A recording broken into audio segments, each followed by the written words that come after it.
Star Wars, best place for below average Star Wars.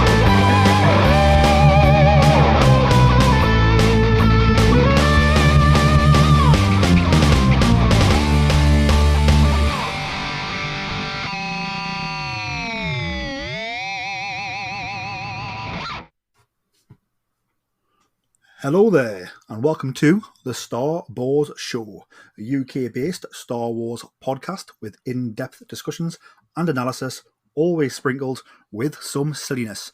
And we are back with another of our Acolyte reviews. It is, of course, episode 8, the finale of season 1 of The Acolyte. We're going to be deep diving that episode today. So again, if you have not watched episode 8 of The Acolyte, the season 1 finale, definitely pause the show right now. Go watch it on Disney Plus where it is streaming now and come back.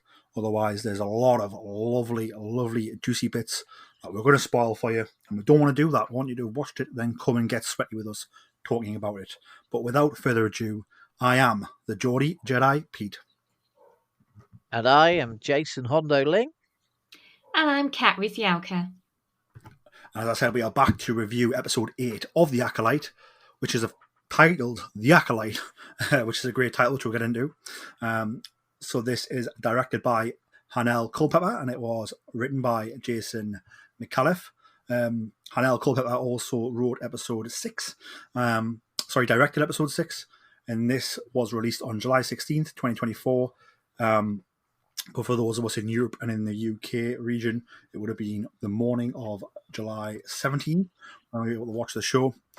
I'm going to give a brief synopsis of the episode and then we'll dive in. Again, if you have not watched the episode yet, pause now, go watch it on Disney Plus, then come back. You've had your last warning, you are going to have it spoiled. And it was that good, you don't want it spoiled, believe me. Sol takes May to Brendok and sends their location to the Jedi. Osha has a vision of May and agrees to lead Camilla to her. A mysterious figure watches the pair apart. In the ruins of the Witch's Fortress, Osha confronts May as Sol and Camilla fight. May disarms Sol, but chooses to let him live so he can confess his crimes to the Jedi Council. Sol reveals that May and Osha are the same person created through a virgins on Brendok and admits to killing Anastasia. Osha angrily kills Sol using the Force, corrupting a kyber crystal in his lightsaber, which turns from blue to red. She and May escape before Venestra arrives with a group of Jedi and finds Sol's body. The sisters reconcile and Osha agrees to train with Camilla. He uses the Force to wipe May's memory. On Coruscant, the Senate grows weary of Jedi secrets and launches an investigation into the Order. Venestra blames the murders of Torben and Dora Kelnaka and the witches on Sol, despite sensing Camilla's involvement.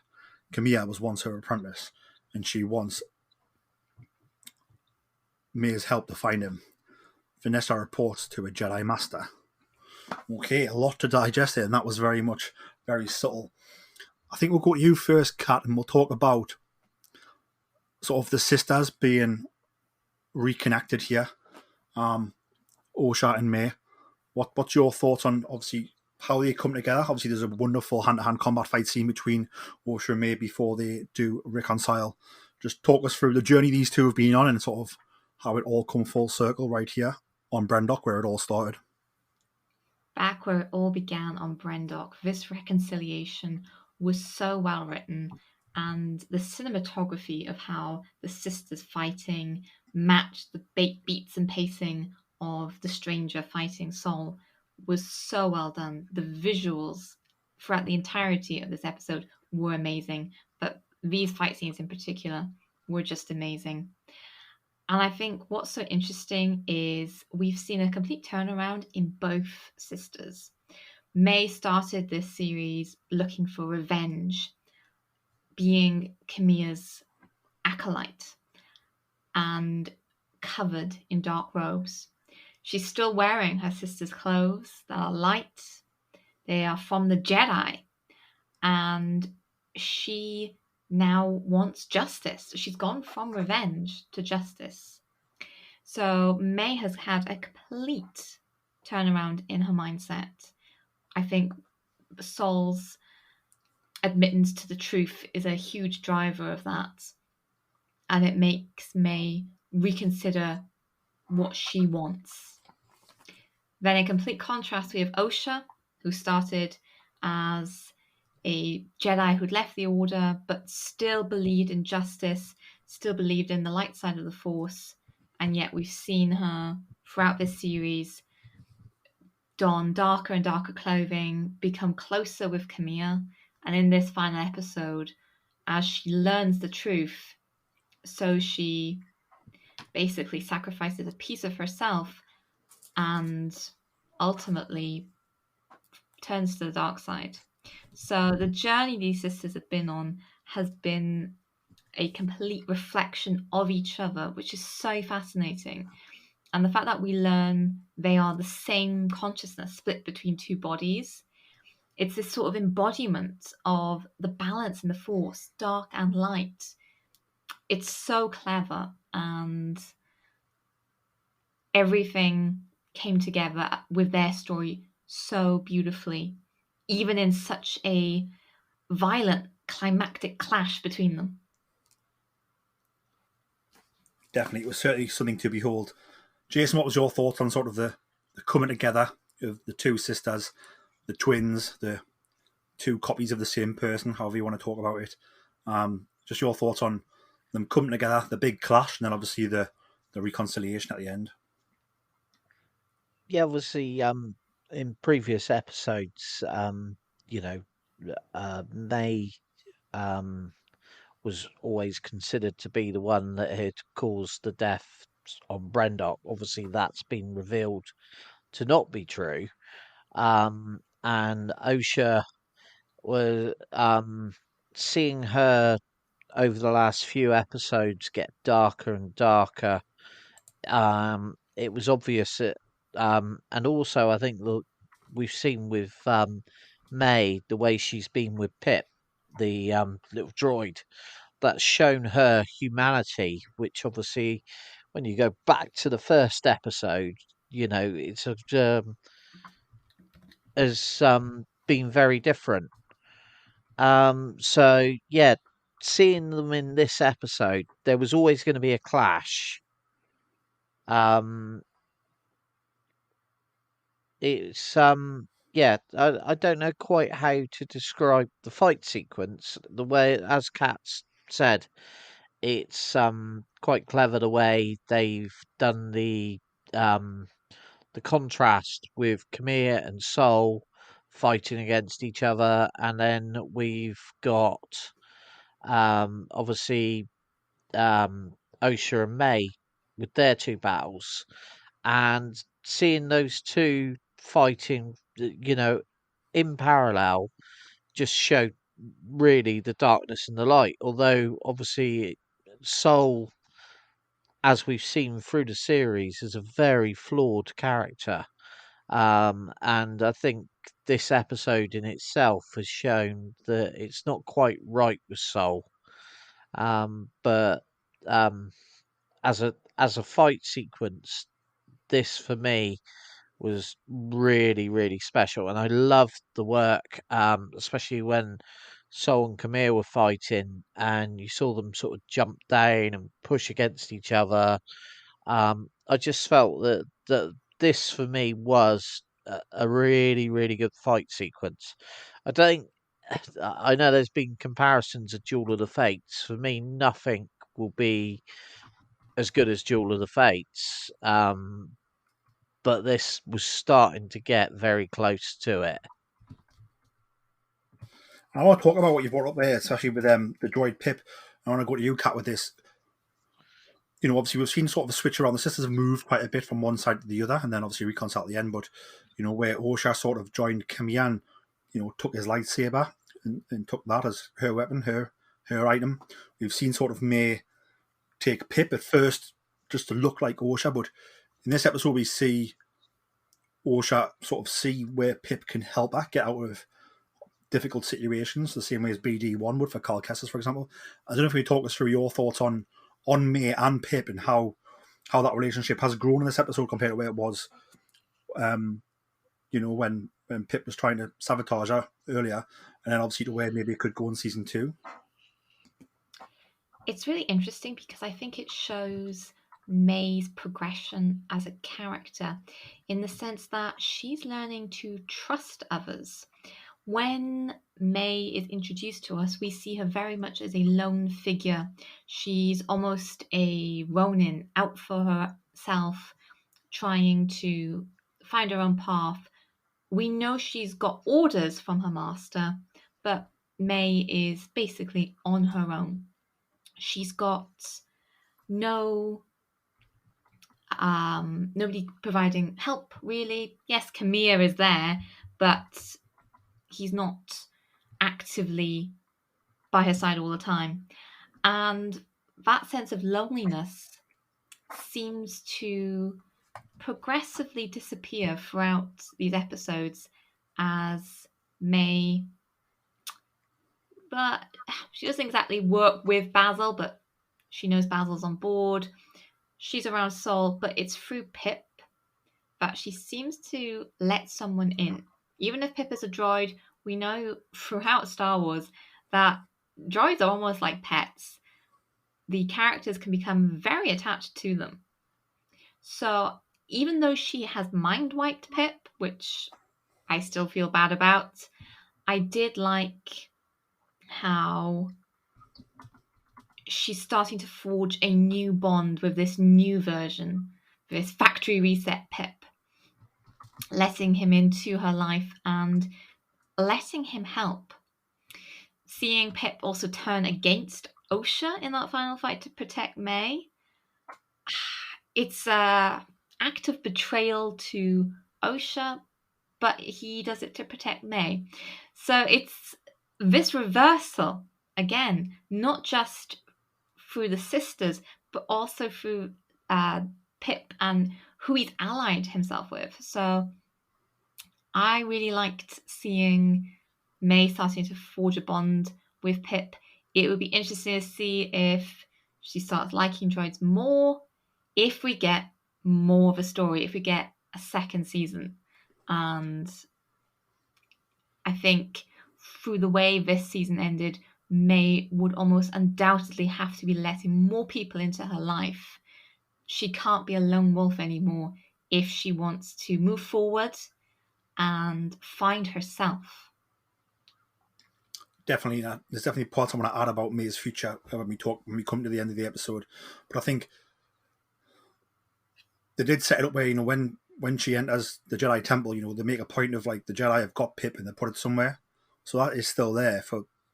I imagine they'll give May back her items, when they start using that to track down Osha. But obviously Pip helped May, but also, and I don't understand quite why he did this, but when Saul was closing in, when they were through the not asteroid chase, but through the ring chase, and I'm guessing he was just trying to intercept her. He wasn't trying to kill her, and I don't think he was going to fire a missile at her. Although there was a target lock, I don't think it was for shooting her. But for some reason, Basil decides to sabotage the ship. I don't know what your thoughts were on that, Kat, about why Basil maybe sabotaged the ship to save May. This is something I have been debating a lot with friends on Twitter, with family. Why did Basil do that? What I keep coming back to is that Basil is sniffing really hard during this very intense scene as Saul is hunting down May. And I don't know, can Basil sense the dark side? Can he smell when people's emotions are getting into anger or fear? Is there something he can smell there? Because the way he was acting in that moment felt very much like he had sensed May previously when they were tracking her. It's this idea that he's smelling something that is causing his reaction. So I still am not quite sure. But if it was that he could sense Saul's anger, frustration, maybe Saul really was going to press that trigger, that may help to explain why Basil cut the wires. He chewed through them, because it is a very reactionary moment. and it's not quite clear why his character does that. I like the fact that it's unclear, but at the same time, I would like an answer, because Basil is a hero in this moment. I think he does save May, because something tells me Sol was considering pressing that trigger. The aggression that he displays to get through that asteroid field, hunting her down. He's not really caring about the ship. So maybe even Basil was doing it to protect Sol in a way, because he knows that if Sol keeps going, the ship is going to reach a level of damage that it can't sustain. So there's a few things that could be going on. I haven't got a definitive answer for why Basil did it. I would be interested to know what other people, how they interpreted that scene. And I think it's definitely left open to wide interpretation as well. I think it reminds me of like Rogue One when Chirrut asks, did he look like he had the eyes of a killer about Andor?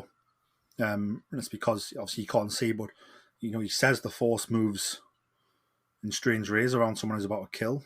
So I'm not saying that Basil can maybe sense that or smell it, but Basil goes from being sort of there to being very upset and wanting to take action very fast and like literally act straight away to try and avoid whatever's going to happen is going to happen. I mean, I thought we wouldn't see Basil. I thought Basil was done, to be fair. I thought we've had all the Basil moments, but here he was saving May right here. Very, very big act. Jason, what was your thoughts on Basil in this episode, and what's your thoughts on Basil's actions and antics? Yeah, there's more to Basil than meets the eye, and it's quite intriguing. I definitely think he he was watching Sol disapprovingly, the decisions that were being made, and like Kat says, it could go twofold. One, is he trying to protect May, or two, is he trying to protect Sol because he's thinking, no, this isn't right. This isn't what you're about. And as we see, and Sol will eventually say the L word about how he felt about OSHA. And I think he's gone down a path that the Jedi aren't supposed to go down, and it it's something that they're not used to, and maybe it's Basil's sensing this that because it's quite interesting the character, the way they've set him up. To begin with, I was like, is he just a gimmicky character? But seeing him in this episode, there's definitely more to him, and he can see quite a lot. Just doesn't communicate it necessarily.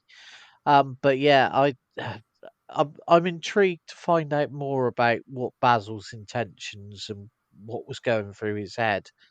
And in the long run, with what he did and the way that then the ship got pretty bashed up, he was willing to risk himself in order to save May, really. He was indeed, because who's to say that the ship would come to a halt, but did receive some damage. So who's to know what would happen there? Let's move on to sort of our next moment. We have, Sol and May and that interaction on the Jedi ship, and May heading down to the surface, and then Sol going down after her. While that's happening, we have Camilla and Osha, and we sort of pick up where we left off with Osha with the helmet on, but then witchcraft is at play. I don't know whether it's on purpose witchcraft or if it's just a vision. But I get the impression that maybe Osha's eyes are also black, like being possessed by the witches underneath the mask. Camilla goes to sort of help her, and witchcraft stops him in his tracks. He has to really battle with the witchcraft that's given Osha the vision, and he's able to just fight it off, really. Kat, what's your thoughts on sort of this whole sequence of Osha putting the mask on, the vision, and sort of how Camilla struggles to get her out the vision, and then sort of what they decide to do, and both decide to head to Brendok? Oh, I love this scene because it reminded me completely of when Rey touches Luke's lightsaber in The Force Awakens. She's basically like transported through time and sees things that doesn't make sense. but there's this blue monochromatic effect to the environment to show a disconnect with reality and that she's in a vision, which seems to be exactly what happens to Camilla as he sees Osha struggling with wearing the mask. He mentioned in a previous episode that the mask is made from cortosis and it has complete sensory deprivation. So whoever wears it is just communing with the Force. I wonder if this gave Osha some kind of boost, for use of a better word, in her Force abilities, which allowed her then to have this vision. But it seemed to then, the strength of it seemed to drag Camille into part of the vision, at least. He couldn't see what Osha was seeing, but he was in that other plane. There was reality of him trying to get the mask off her as he could see her panicking, but then there's this other plane where he can hear some echoes of the vision Osha is experiencing. So I love the parallels with The Force Awakens. Again, possibly linking with the Knights of Ren, because that is one thing that Rey does see when she touches Luke's lightsaber. So maybe the helmet has that connection. I'm not sure. But then Osha just goes straight girl boss on Camilla and is like, I am going to go find my sister. I'm taking your ship. You're coming with me. I loved how she just took control of this entire moment. Camilla is a powerful dark side user, and she just wipes the floor with him. She's like, no, we're doing this my way. And I love then how she just walks out in these dark robes. She almost looks like the stranger in her new costume. So the way she just took over that moment, I think Osha is finding herself through the dark side.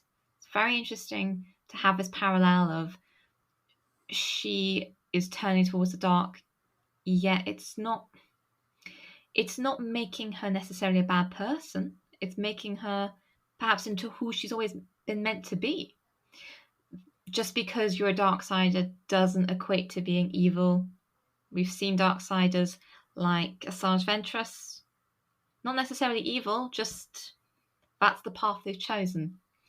So Osha is determined to have this reconciliation, this final moment with May. And in the ship, Camille really should have seen that coming, how she was able to just take control. I don't know if that was part of the controls of the ship he didn't know about, or if Osha hotwired it or something. But yeah, that entire moment. I lived for every scene between Camille and Osha. I think they are fantastic. I say that as a devout Reylo as well. Jason, what was your thoughts on sort of Camilla and Osha, this sequence with the helmet, and then them deciding to go to Brendok?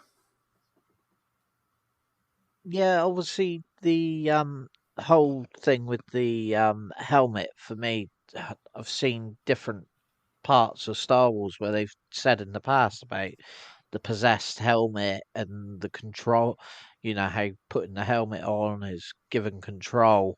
And it certainly felt like there was some sort of force or something here that was holding one, communing with Osha, and two, holding Camille back and not allowing him to get to her to get the helmet off.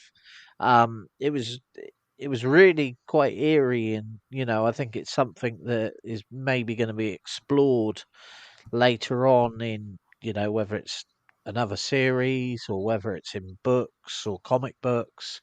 But yeah, it was really, and then obviously once the helmet was off, Osha was a very different person at this time. And like Kat said, the relationship there with Camille, um, she certainly wanted to explore more of the darker side than I thought she would as the story went on. So it was quite interesting to see what this helmet had done. And, you know, did it have control of her for a while? You know, who knows? That's one thing this series has left is that there's quite a few different unanswered questions that have set the scene for more to come. But obviously, then, you know, to then seeing OSHA in the darker robes and everything, I think we knew there that where her path lied from that point on. And it was just for me, it was quite a interesting opening. You know, you had the sound of the breathing, and obviously it was almost a familiar sound because of Vader, but it was still very different. And I think this is exploring how the helmets and the masks have an impact on the Sith, and that it's very much a way of the Sith of hiding the identity, the mystery, rather than the Jedi who are there in their robes, all flowing, fighting the battle. So it's quite an interesting way to see the contrast. Certainly is. I think that the visions caused by maybe Mother Anastasia, and I'm not saying that she's alive because I don't think she is, but I think there's some sort of remnant or essence of her magic or her force ability, her use of the thread, shall we say, is like still out there, especially when it comes to her children.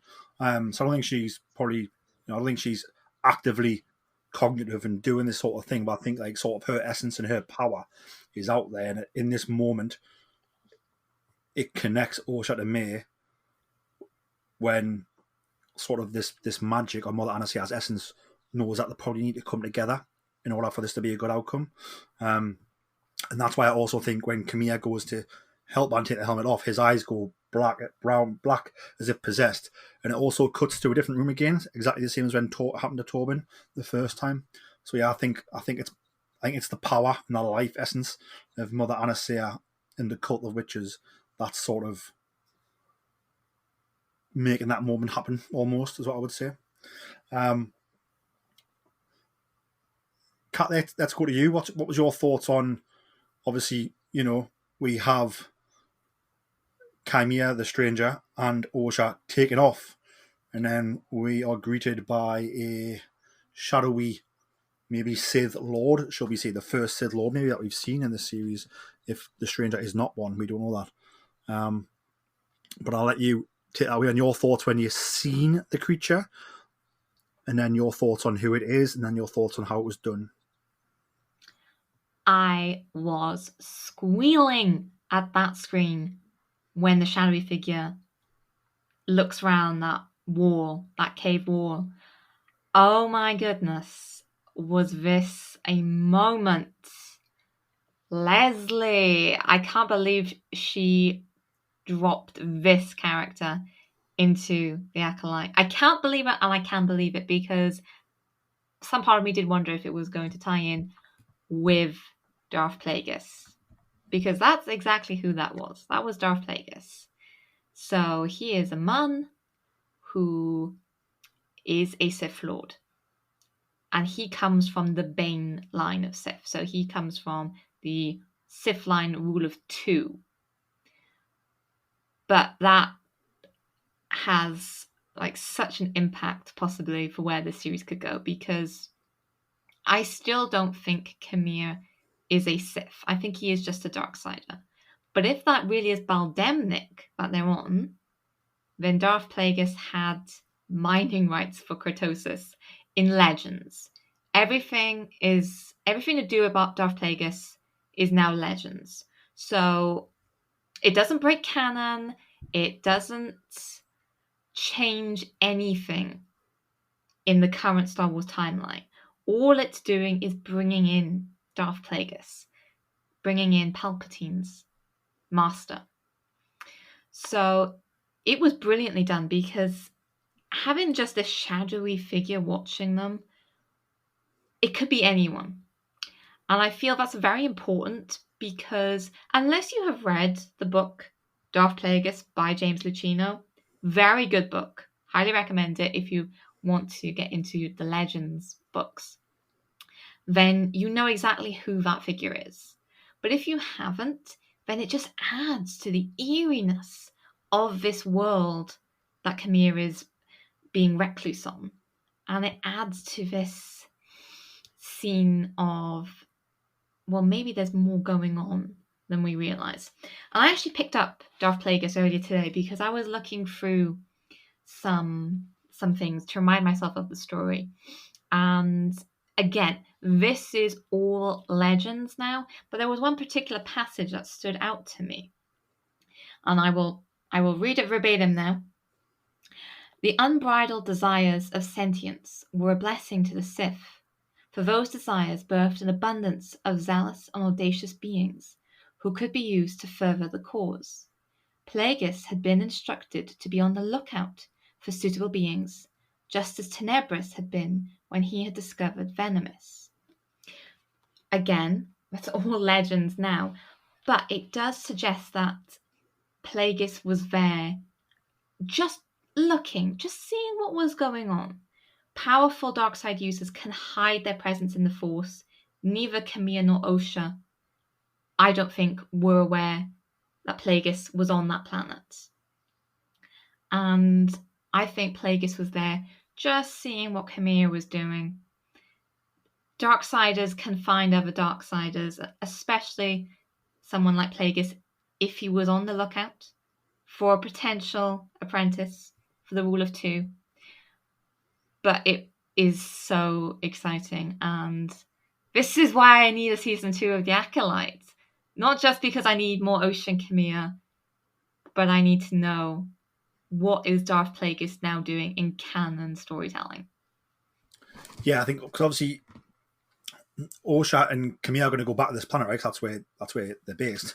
So if Plagueis is still there, which I'm sure he will be, like I imagine there's going to be some sort of reveal. So season 2 is going to deal with that as part of it, which will be absolutely wild. I've had different thoughts about it. Obviously, love it, but I wonder if maybe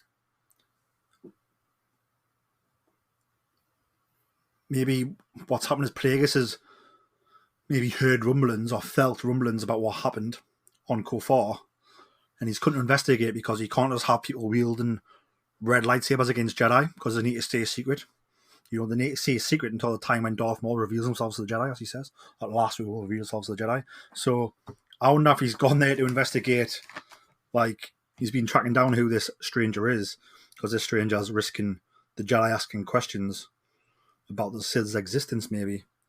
And then when he gets there, he sees Camille and Osha. And I think you'd be very excited about Osha because, you know, as we know from Darth Plagueis the Wise, he could influence the midi-chlorians to create life. If he hasn't done that yet, obviously Osha and May might hold the secret to how you influence the midi-chlorians to create life, because that's what Mother Anastasia essentially did. Because as we learn, they're virgins in the Force and they're not twins. They're actually like the exact same copy of symbiotes inside them, the midi-chlorians. I don't know what your thoughts were on Darth Plagueis, Jason, and your thoughts on who's he watching there? Is he watching Camille, or is he watching Osha, or is he watching both? Who knows? Take it away. Yeah, seeing Darth Plagueis is something that I sort of expected because of the rough time, and obviously we knew that Plagueis was Palpatine's or Sidious's master, so we knew there was the possibility of him turning up, and the likelihood was that he was. And I really enjoyed the sort of fact that he's hiding in the shadows still. And I really, I sort of don't know how. I want to know what the story is there. Is he watching Khmer? Is he watching Osha? Does Khmer know who Plagueis is, or is it pure coincidence that he is this dark side user? That as I said earlier, we've been left with a lot of questions. This has very much been set up for season 2 coming soon. And I hope they get the opportunity to see it because, this has been a slow burner. I think this episode has left us with so much that everyone sort of wanted to see, that the Plagueis to be teased that really does make you want to see, where we're going. Obviously, at some point, he's got to then take on Sheaf as his apprentice. So, could this be that Kamir or Osha are his previous apprentice? Because he could have had another apprentice who obviously didn't meet the cut and didn't manage to destroy his master, or their master. So yeah, it's a whole. There's so many questions. But I loved the way that he was sort of creeping in the shadows, which let's face it, that's what Palpatine did, and or Sidious, and that is perfect because where did Palpatine or Sidious learn this from? You know, this is where it's all leading to. So I really liked it, and I wasn't disappointed. I was the fact that he didn't come in all guns blazing. He's just this figure in the background that fitted perfectly with me, and that was one of the bits that I was like, yeah, I'm really happy with this. And then obviously seeing the moving on from that, with Kamir and Osha, um, uh, yeah, it left me with a question, but it didn't leave me with, oh, they've brought in a character that everyone. It was done perfectly for the story of, we all suspected there was something in the background that wasn't quite right. No one's fully believed that Kamir is the master, and I still don't believe that he is. I do believe there's a possibility he could be an apprentice. Could be, he could be taking on Osha as his apprentice, ready to overthrow his master, which for me, that's where the story sensibly would go. And, he wouldn't, because we know that obviously Chief Palpatine's the one that eventually overtakes Plagueis. For me, it would be perfect. This is perfect story of the apprentice that came before. No, definitely. So we have this, and then we obviously go back to Brendok, and we see Saul face off against the stranger, against Kamir. One more time. Kat, take away on your thoughts on the Kamir versus Saul duel, the chat between them, and obviously where it puts us at the very end of the duel. This duel cooked. This has got to be one of the best duels we have had in live action since Revenge of the Sith. That moment between them, the cinematography was incredible. The stunts were incredible. The use of slow motion, unbelievable. I loved this entire sequence because we haven't really seen Saul fight until this moment. He's been very reticent to pull out his lightsaber, understandably, after what happened on Brendok. But in this moment, Saul realizes that he has to fight this Darksider, and he is such an accomplished fighter. Kamir obviously has the advantage of 2 lightsabers, and that doesn't make Saul falter whatsoever. He is able to channel the Force. He's able to push, pull, grab lightsabers. It was just such an incredible fight. I could watch that fight, and I have watched it a few times now, and I'm still blown away every time I see it because it is so good. And it's leading up to this confession between Saul and May, where May has an opportunity. She disarms Saul, and she could kill him. She could become Camilla's acolyte in that moment. She could fulfill what she has been sent out to do. But she chooses not to. She wants justice. She wants Saul to tell the Jedi what he did. And Osha can hear everything. It felt like a proper murder mystery in those final moments where you get a confession and there's some key character there to hear that confession. In this case, it's Osha. The way she learns what Saul did to her mother, that she's been blaming her sister all this time for something she didn't commit. She's lost years with her sister because of Saul's actions, because of the Jedi's actions. And it's brutal. But the acting in this scene, throughout this entire sequence, through the fighting to this moment between May, Osha, and Saul, oh my gosh, Lee Jung-jae was amazing.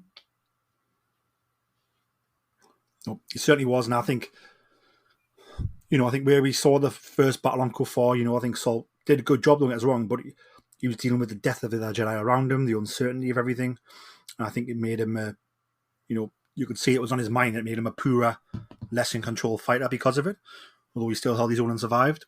But I think here, he's admitted the truth, because I don't necessarily think Saul's a bad guy, and I think, the whole situation, it wasn't just, I'm going to kill you, Mother Anastasia, do you know what I mean? It was very much like in the moment, and the witches were being very proactive in using dark magic. But I think the fact that he's now owned up to that, and he's got it off his chest, and he's going to go and tell the Jedi about it when he meets them, he's at peace with it almost now.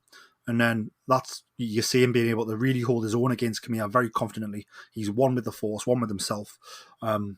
When Camilla throws both blades, and he's able to Force push them both away individually very quickly, and then use a big Force push to push Camilla, which essentially ends their battle, really. And he defeats Camilla in hand-to-hand combat here. And it's not until May intervenes at another battle, it starts again. I just thought it was really, really, really, really good, and it really showed his soul in a moment of zen. Obviously, once it's disarmed, let's talk about that. Let's talk about when, May sort of gets him to say that he killed Mother Anastasia, just as, she's got one eye behind him looking to see where Osha is. And Osha doesn't hear the whole story of how it happens, just hears that the fact he did it, which I think is very much on purpose of maybe May trying to corrupt Osha.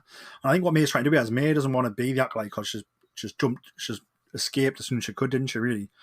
As soon as she knew the Jedi won't go far, she was like, I'm going to run away and tell Kanaka what I did, and then I'll just go to jail, it'll be fine. I don't really want to be killing people forever. But like, Kiesha sees that way she can pass this journey on to her sister, I feel. I don't know what your thoughts were, Kat, on that on May on May passing on being the Acolyte to Osha, and manipulating the moment Osha comes to what Saul says to help her in that moment and to kill him, if that makes sense. I don't know if I necessarily saw it as manipulation I saw it as May has been desperate for Osha to know the truth. She believes that the Jedi have brainwashed Osha because they haven't explained what happened on Brendok. So part of me thinks that May's main motivation was for Osha to know the truth, that the Jedi aren't the heroes. They are human beings. They're flawed. They make mistakes. And Saul's mistake was killing their mother. And it could also be that she could see when Osha arrives on Brendok with Camilla, she looks fine. She's communing with the Force. She's by Camilla's side. I wonder if May struggled to be Camilla's acolyte because she was perhaps driven more by revenge and finding her sister than wanting to be his acolyte. So maybe she can see that Osha truly wants to be his acolyte. She is finding herself by Camilla's side. And she just needs that sort of final push to knowing the truth to give up on the Jedi. It's a very intense, emotionally charged scene. there's lots of ways of looking at it from a certain point of view, but the way I saw it is that May wants Osha to know the truth, and that the truth sets everyone free. What was your thoughts in the moment where Osha's able to take the lightsaber from May, and then she ends up killing Saul with the Force choke, and then inadvertently, I don't think she's on purpose, but ends up sort of bleeding that lightsaber? What a moment. It was, again, so emotionally charged, where she starts force choking Saul. And Saul, everything he thought he did for the right reasons. Even in his dying moments, he still believes what he did was right. Again, a very flawed, misguided, and human character. All throughout the story, we've seen these shades of morally grey. No one is right, no one is wrong. The world isn't black and white, and Saul's actions, from Osha's point of view in that moment, were unforgivable. And she takes that anger to channel into the force choke. It was heartbreaking, the way she killed her former master. But it was very well done. I think it wouldn't have been as emotionally impactful if May or Camilla had killed Saul. For Osha to do it was, in a way, the ultimate betrayal of her former master. But it was also a way of Osha, I suppose, finding peace maybe for all the years she'd lost with the Jedi and not being with her sister, for all the years she had not known the truth about what happened on Brandok. And this is the first time we've seen in live action a kyber crystal being bled. So what happens to a kyber crystal is anger, rage, trauma has to be pushed into the crystal, into the lightsaber, for it to be able to be bled. This has been canon since the Darth Vader 2017 comics by Charles Soule, and Darth Vader has to do it.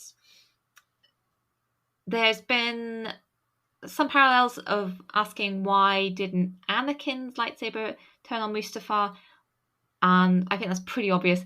Anakin was channeling his rage outwards. He was killing everyone on Mustafar. All of his rage was going outwards. So he wasn't bleeding his kyber crystal in the saber. So it's still blue. Osha was channeling her rage inwards, and it was going into that kyber crystal, causing it to bleed. We've also seen it in Jedi Survivor. Dagan Gera bleeds his crystal, again, channeling anger, fear, rage into that crystal. But seeing it in live action the first time was very exciting.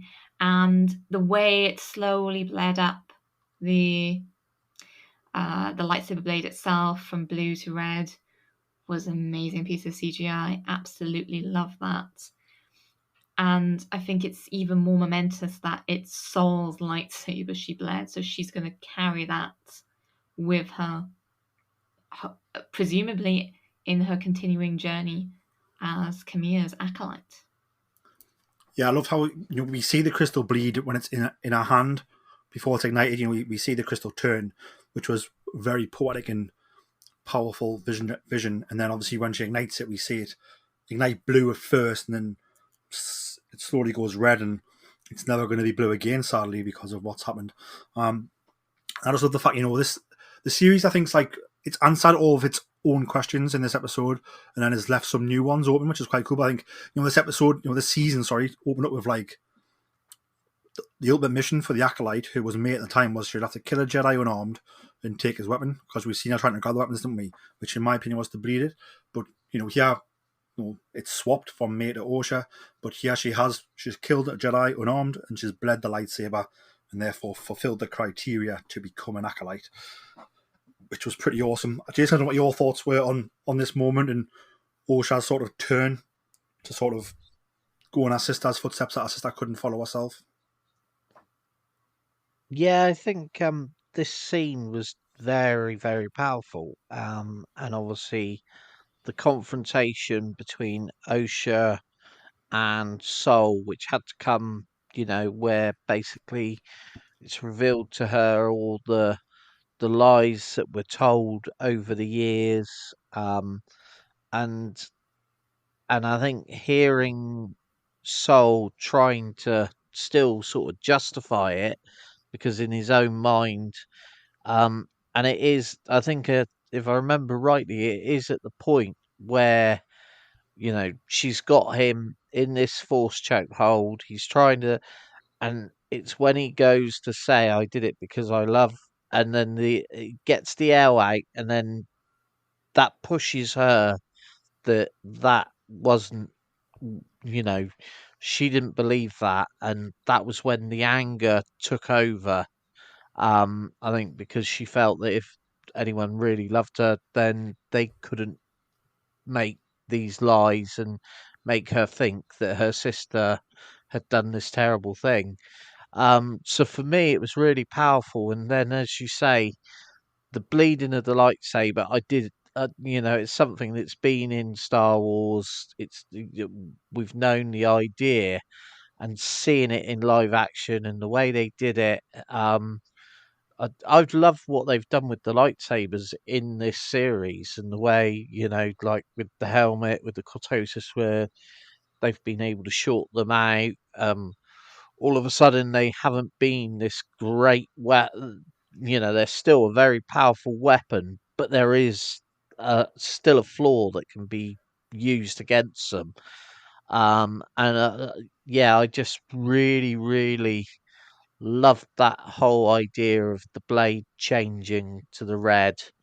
And for me, obviously that was Osha's then fall to the dark side, so to speak. And it was done very well. And seeing Soul die, um, and what comes afterwards, it's he sort of gets his redemption in how he's then used almost.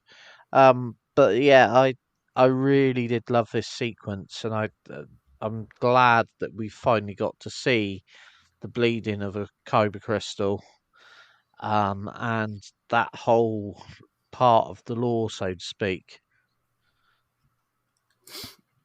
Then after that, we obviously, Saul dies, and we have sort of the escape of Camilla, Osha, and May. They go to the tree where Osha and May used to go and hide when they were children. Kat just talk us through Osha, May, and Camilla escaping the arriving Jedi led by Vanessa, and obviously the touching moments where we see that two have always been one, but how they've just come together, but the next part of their journey will be apart again. Yes, so the Jedi arrive on Brendok, led by Vernestra, and Vernestra makes choices on Brendok as well. And as she's entering the witches, what's left of the witches' home, she finds Sol dead, and she seems to feel a presence in the Force, one that she's not felt in a rather long while. And it is hinting that Camilla was her former Padawan. I did not see that coming, because I always assumed that Vernestra would be a pretty good master to any potential Padawan, but clearly something went wrong. And the way she finds Sol, there's this moment where Vernestra's basically, I think, not only saying goodbye, but she's saying sorry, because she is going to sully his name as a scapegoat, which we predicted would happen. But still, the way it was done was, gut-wrenching. And Camilla helps to lead Osha and May to the Bunta tree, where they can have a very brief moment. The Jedi are hot on their heels, helped by Basil, but they do have a moment, and it's just too little time, really, because Osha and May have just come to see each other's perspectives. They're understanding each other. Perhaps for the first time ever, they're really getting along as sisters. They've been through so much, and yet the only way to protect May is for her to lose her memories of Osha and Camilla. The reason I think May doesn't go along with the two of them is, one, Camilla only needs a single acolyte. He doesn't need two. And again, I don't think May ever really wanted to be his acolyte. So having her mind wiped means that she can live a sort of normal life without the Jedi breathing down her neck, without always having to be on the run, allowing Osha and Camilla to sort of fade into obscurity. So it's a really emotional moment. And the way it was delivered through the girls reciting their rhyme about one another was heartbreaking, as May loses track of the lines and she can't remember what it was. Yeah, it was just a beautiful moment, taking us back to that Boonta tree where we saw them together originally, and it's where they lose a part of each other. So it was beautifully done, and yeah, it's rough. Being siblings in Star Wars is never easy, but this particular scene just hit really hard. Especially when Star Wars is tragedy. I want to talk about the verdance and the Force. So, I think, Osha goes off with Camilla, and May ends up in the hands of the Jedi. But the Jedi handle it differently this time around. That's why I think May is going to be on the track to become good. I think May will get her memory back in time. But I think, Venestra's up front with her. The Jedi Master named Saul killed your mother. And that did happen. So she said Saul was a nice guy, but he made, so he went down there and he killed her. And, he's met his punishment now. So your mother's dead and it was us. So May knows the truth. But I need you to help find your sister. And you talk about just verdance in the Force used to sort of keep balance. So I'm not saying the midi-chlorians have caused this to happen, but they've flip-flopped these two people because to keep it balanced rather than Osha coming to our senses and joining Camilla. You couldn't have May there as well because then it would be very unbalanced. So I don't know what your thoughts are, Kat, on the vergence and sort of and how it's kept one twin on each side, but then flip-flop them. Absolutely. It does seem to be that one sister has to embody one side of the Force.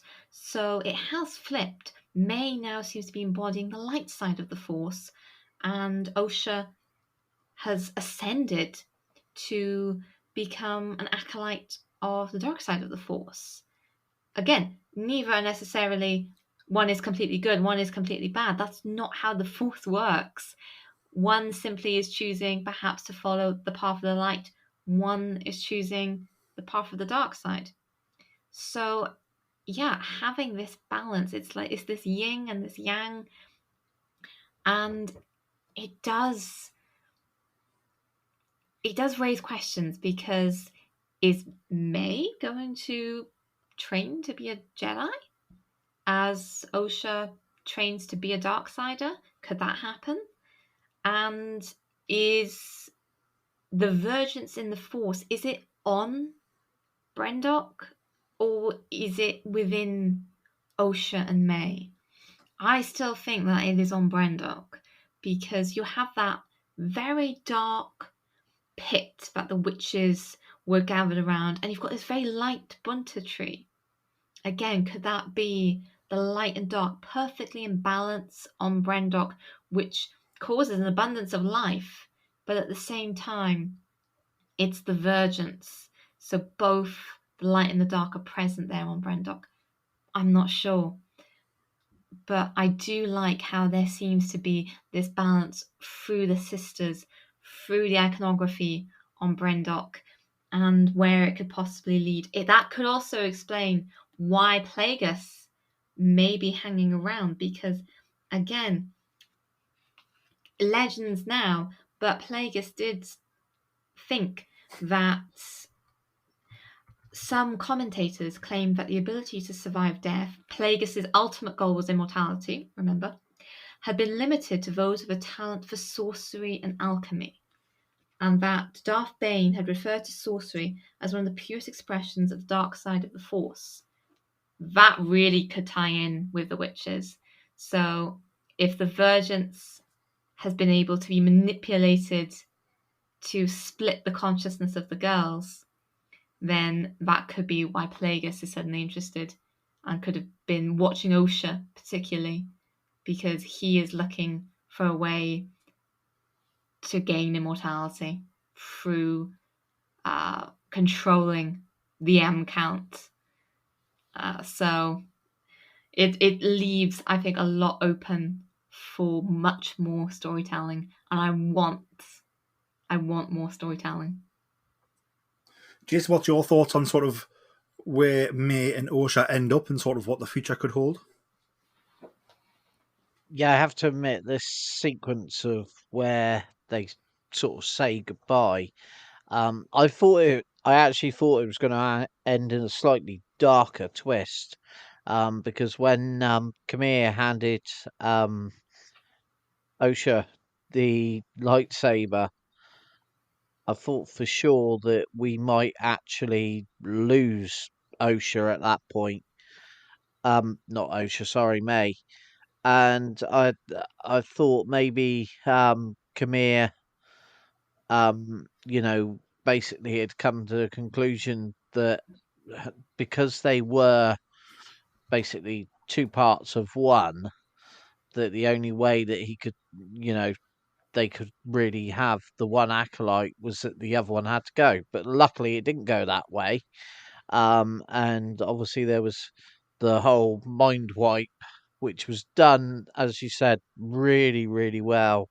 The whole thing of them reciting the poem type thing, and then just May forgetting the words. It was just, yeah, really, really classy, and I did enjoy that part of the episode, and I felt that it set the story up for obviously May not remembering what had happened really well.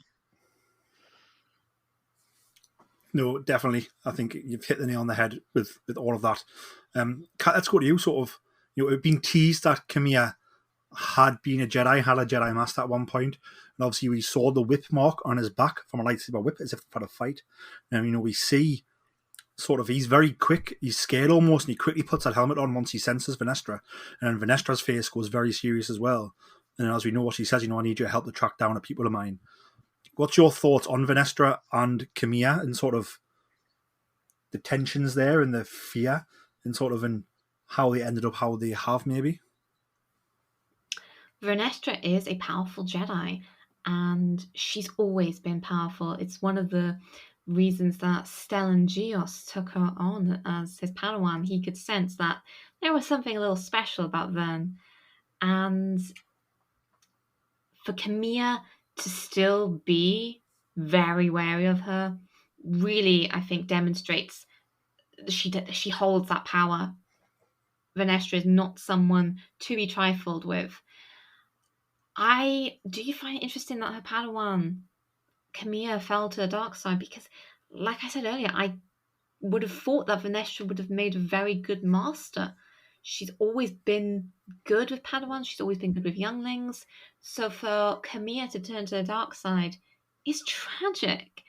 To have Stellan Gios's legacy be Venestra's pupil turn to the dark side is so tragic. But what went wrong? Oh, well, that's the big million credit question. Venestra only used her light whip when the time called for it. She was very wary of using her light whip. So her lightsaber is usually just a normal purple blade, and then there's a little switch she can dial to make it a light whip. The reason she was quite wary of that was light whips have traditionally been associated with the dark side of the Force, and Sith generations ago perhaps wielding light whips. So her ability to change her lightsaber around was something she actually kept quite close to her chest. Yes, she would use it, but she never really told anybody how to make it, and only used it when the time called for it. So if she has been in some kind of duel with Camille that's forced her to use the light whip, that suggests it was a very serious moment to me, because Vanestra wouldn't do it as a first call, she would do it as a last resort. So whatever went on between them must have been something very serious, and I would love to know why, because Vanestra is a hero in the High Republic books, and yet in this series she is hidden the fact that her former Padawan has been a Darksider. She's used Sol as a scapegoat. It's looking like the prequels and a lot of cover-ups. Definitely. I think it's Vanessa's actions because she's scared of the Senate, right? So the Senate's obviously been poisoned against the Jedi at some point early here, I think, and which we'll get into. But I think it's important to know that, like, Yoda's quote from The Last Jedi, we are what they grow beyond. I think just because your pupil turns the dark side, just because your pupil does something bad, doesn't mean that's on you. Is one thing I have. Obviously, you probably maybe could have helped them avoid it, but it's very much their decision. But there's definitely tension there. So it'll be very interesting to see, what's going on. Jason, what was your thoughts on Camilla and Vanestra and how, it's almost as if he built that helmet not just to stop lightsabers, but for this moment to keep Vanestra from knowing where he was, maybe. Yeah, it's an interesting idea. Obviously, I think uh,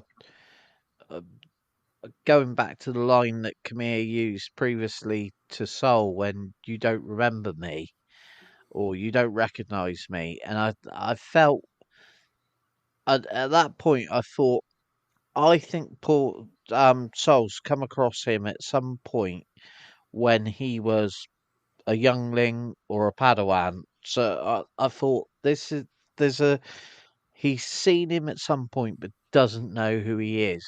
So obviously when it was revealed that there was this link to Vanestra, it's sort of like, yeah, that makes sense. That's what I thought was going to happen. Obviously I've sort of sensed through the whole thing that Vanestra, there's a link to this whole thing. The fact that she wanted to travel when her traveling through hyperspace doesn't affect her in the greatest way, which seems to be the most open secret in the whole Star Wars thing. Even the Senate mentioned it, and it was the way this character. There's a story there that's got to be told, which I'm guessing their aim is later on in another series, another season, is the story of how Camille obviously left Vanestra. I would think there's obviously been some sort of fight at some point, which is why we've got these marks. Um, but what was it that led to this? So I think that's something that's going to be explored. But Vanessa Rose, obviously, I've not read the High Republic books, and this to me is a new character, but she is intriguing. There's a darkness, or not so much darkness, but there's a lot of. She doesn't want to be political, and yet the manipulations of circumstances are very much what you'd expect from a politician. So it's quite an intriguing sort of juxtaposition. But I think that's something that we're going to see later on. Hopefully, I have a feeling they're going to get a second season of this. All the bluster that everyone else has given, I think they've set this up perfectly for a second season. They have indeed. Let's dive into the very end. We have, Vanestra very much asks May to help find her apprentice. And then we have Vanestra go and see Master Yoda, who's meditating, um, you know, possibly seeking his help, I suppose. Kat, what was your thoughts on A, seeing Yoda, and B, what does it mean for the story next? That the fact that Vanestra has gone to see Yoda, like, what do you think she shared with him, and what do you think he hasn't? She hasn't. Oh my gosh. It's exciting, obviously, but at the same time, I have massive beef with High Republic era Yoda because during the High Republic, the younger version of Yoda helps cover up a lot of things that ultimately really impinge the Jedi.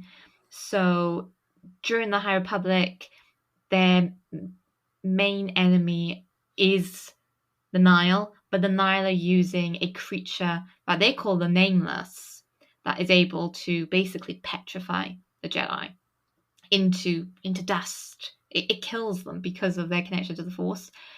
Yoda knew about these creatures 150 years prior to the Nile, and he helped cover it up.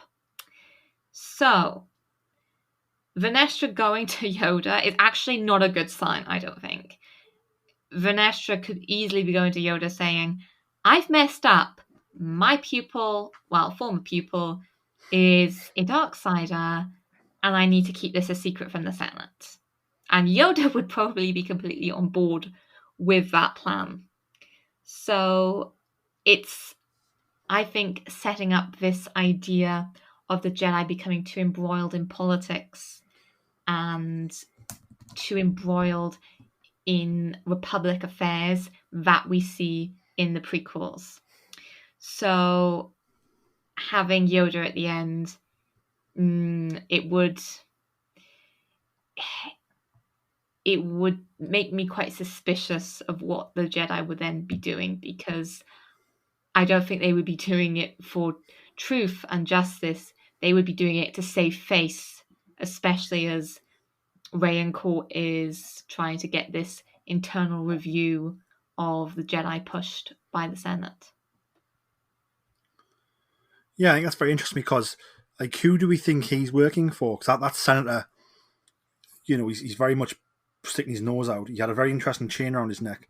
And I've seen some people online say that he could be being influenced by Damask Holdings, which I think is probably linked to Darth Plagueis and the Darth Plagueis novel, I believe. It is. So Lord Damask was like his business face.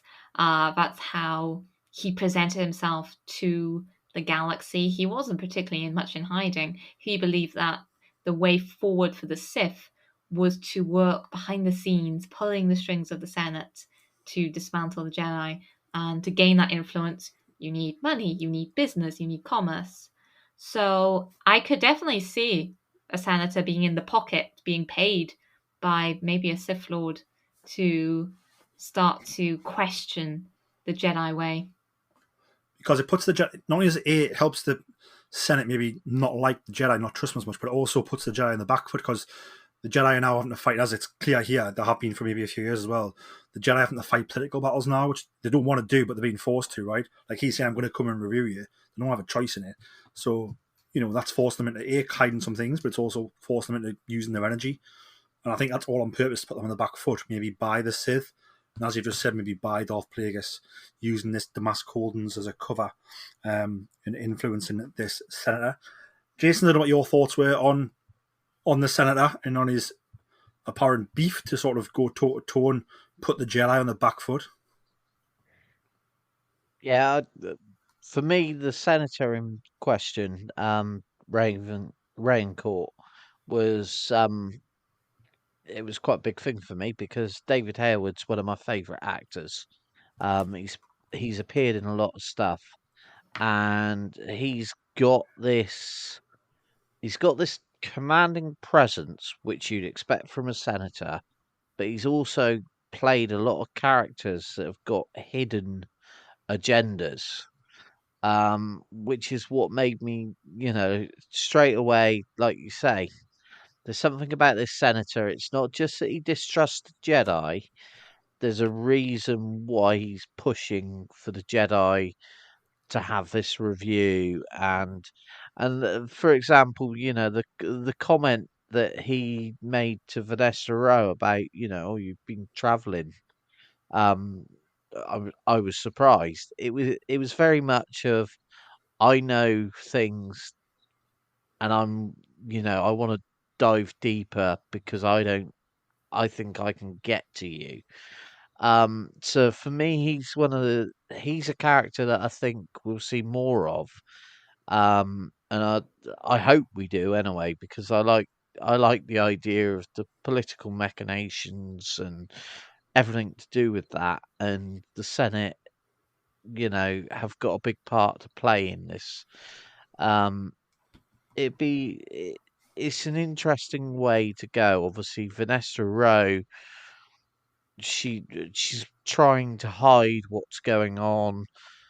Is it she's trying to protect the image of the Jedi? Because if that's damaged, then obviously they can't protect, because people don't believe they'll be able to protect them.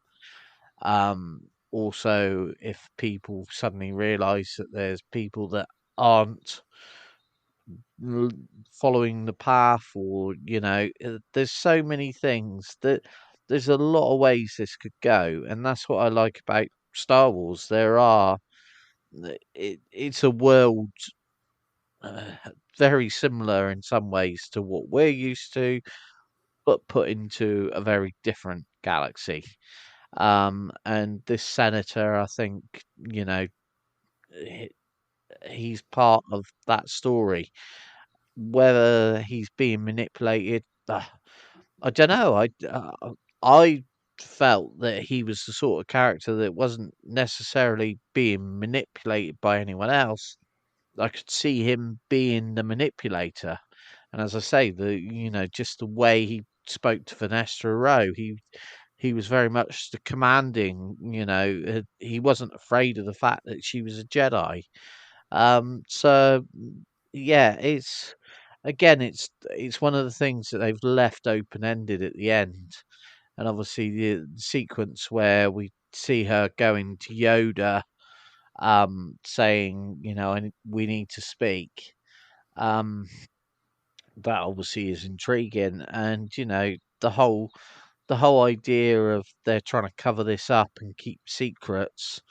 Well, they're trying to protect what they believe is the right thing, and sadly, people believing what's right can sometimes make bad decisions. You certainly can. Kat, is there anything that we haven't discussed that you've made notes on that you want us to deep dive? Well, I think we've looked at most of the big things that happened in this episode. I suppose one thing we haven't mentioned is sort of the closing shot on Camille and Osha as they look out to the sunset, dark side binary sunset, and the way they hold hands. Is that the power of two? Is it joining forces that helps to channel the dark side? Is is it a united front that will help them in whatever path they choose? Where do we think Osha and Camilla are going to go? When they held hands and where they do it, it was very powerful. They were very much united. He almost holds her hand and the lightsaber she has in her hand at the same time as well, sort of signifying the power they have. And I also thought that would be a perfect view for whoever's lurking, like watching that cliff. As we know, that's the way it watches. It watches where the ship lands in the walkway. So Plagueis could be watching them two sort of embrace there and be thinking, yeah, I've got some couple of Darksiders here who are going to really help. Was my thought when I seen that. Um, Jason, is there anything in the episode that we haven't covered that you want to deep dive? No, I think we have pretty much hit everything on the head there. Obviously, I think it's set up for a second season, and I hope that they get the chance to expand it a little bit further. Um, there's been points that I've not quite gripped with this series, but at the same time, by the end of it, I've got to the point that I really want to know where this is going, what's happening to these characters. Yeah, I feel like throughout the series, it's answered all the questions it needed to, about like who's what, who was where, who's died, where our characters have ended up, and it's like it's set up for almost like perfectly for a season two. Like like Plagueis wasn't part of the storyline, right? He's just there, so that's a good point to bring him in here to where we can see what he's doing in season two, maybe perhaps. Um, I think those four Jedi who were on Brendok, which is what this season's been about, are now all dead, and Osha and May both know the truth now. So next is how they deal with that. So Osha is very much, she's looks like she is the Acolyte, as the title of the episode is called. But I don't necessarily think she's an evil person. And I think, should they start doing dark side stuff like, wiping people out and wiping them out and killing them and enslaving them, she may then struggle with that. I imagine. The same with May, where I think May, it shows the difference, doesn't it? If, the role that's so they can understand, so you can tell them the truth, right? So, May, Vanessa has told May the truth there. I think that's going to put her in good stead where no matter what happens, no one can go to May and say, oh, the Jedi didn't tell you what happened, because Vanessa did tell her what happened. So I think it sort of puts her in the light to not be corrupted by the darkness as well, where I think because Osha was shielded from that from her youth, it then hits harder when you learn that truth from a different point of view, I suppose. Sort of very, very interesting. I'm just looking for my thought on the episode, but I'm struggling to find it, to be honest with you. I did write something down, but I cannot find it. Kat, what's your thoughts on season 2 and where the story could go? What tales could be told? Well, renew the Acolyte for a start. I so want a season 2 because I still think that season 2 could be leading into Camilla and Ocean maybe having links to Knights of Ren.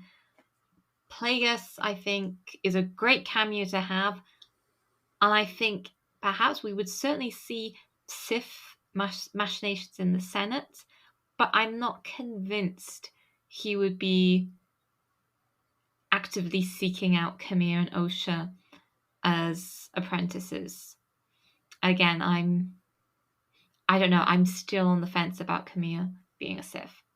But Venestra having to hunt down Camilla, we're sort of going into another cat and mouse, that mystery element of trying to find someone. So it would set up a great season 2. May trying to recover her memories of her sister that she knows exists but can't remember for some reason, and whether they can find one another. May and Osha be reunited in a way that doesn't lead to the Jedi pursuing them or the Sith pursuing them. Can they be free, I suppose? Or has the fact that they've been created through emergence forever alter their destiny? Are they always going to be marked, and are they always going to be hunted because they are different? I'm not sure, but there is a lot that could go into a second season. That would be some incredible storytelling, and I completely trust Leslie Headland to deliver an outstanding season 2. So I am desperately hoping that Disney renew The Acolyte. Jason, what do you think could happen in season 2? What's your hopes for the series? Yeah, I definitely hope that they do go for the season 2, because that I feel there's more to tell. Um, I think maybe it would be interesting. There's so many characters that we've now been introduced to. That for me, I think because it was a slow burn of a series, now I want to see exactly where that's gone and see what's happening there. So I'm really fingers crossed for a second season. Um, and I personally think they've probably already got it in process. And I think all the hatred, whatever, won't stop it, and I hope it doesn't. Because I do think, although bits I haven't liked, I think everything else has been unjust, and people just need to let the story play out. I said all along that I wanted to watch this as a One Piece, and in some ways, I wish I'd held out and just watched it as one um, binge watch. Um, I think maybe I would have been more taken into it. So that might be something that I'll be doing over the weekend. Sounds like a fun, action-packed weekend. Jason, where can people find you on social media? At Hondo Ling, as always. Kat, where can people find you on social media? You can find me at Cat Kylo on Twitter, where I'm always happy to talk Star Wars, Kylo Ren, and keeping everything positive. You can find myself on Instagram and Twitter at Geordie Jedi Pete. When I say Twitter, I obviously mean X, as it is now called. You can also find the podcast on X at Boz Star, and you can also find the podcast on Instagram, Facebook, YouTube, TikTok, and LinkedIn at Star Wars Podcast.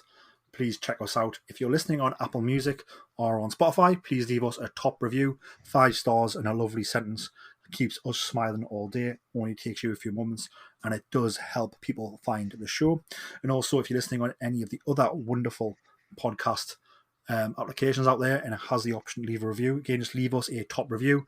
Lovely little sentence. Again, takes you a moment, but it keeps us smiling all day long and helps people find the show. That is the end of our Acolyte reviews. All 8 episodes of season 1, have been reviewed. We've deep dived them all. It's been a crazy ride. May the force be with you all. And remember, always tell that to Kanja Club.